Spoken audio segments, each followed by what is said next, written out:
When you're homeless, cold weather is deadly. And it doesn't have to be extreme cold, like we've been experiencing, that kills people. In fact, most cold weather injuries sustained by people who are homeless happen in moderate cold. I'm Dr. Jill. I'm a street doctor and an ER doc as well. So, first, there's the issue of gear. My patients don't own the fancy moisture wicking underlayers. Their inner layers are usually cotton, and when cotton gets moist, it stays moist. This can accelerate hypothermia. Poor footwear with low quality socks are the norm, but even when my patients have big boots, their feet are usually damp inside.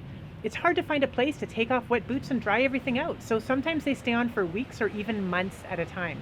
This can cause trench foot, a condition that leads to infections and ultimately amputations.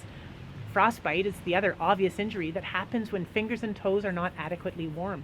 I have many patients with multiple shortened fingers or even amputated feet from frostbite injuries.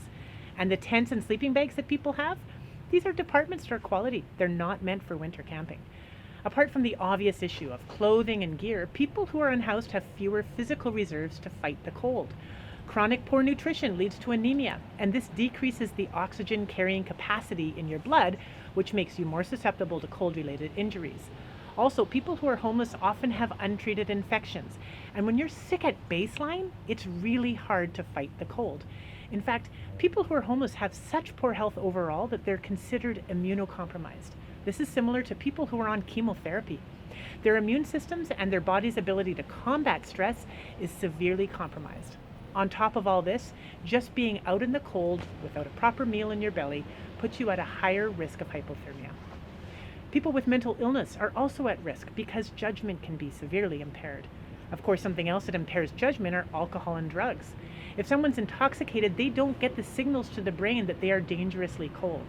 And if someone's using crystal meth, for example, the effect can be twofold. Not only does it impair their ability to sense the cold, it also constricts blood vessels, so there's less blood circulation to the arms and legs, putting people at a higher risk of frostbite. And then there's all the injuries and deaths that happen when people who are sleeping outside are trying to stay warm. Fires from candles and tents, explosions from mishandled propane tanks.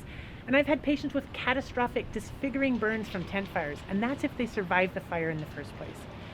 People need safe housing above all else, but if that isn't available, they need access to emergency shelters and warming centers.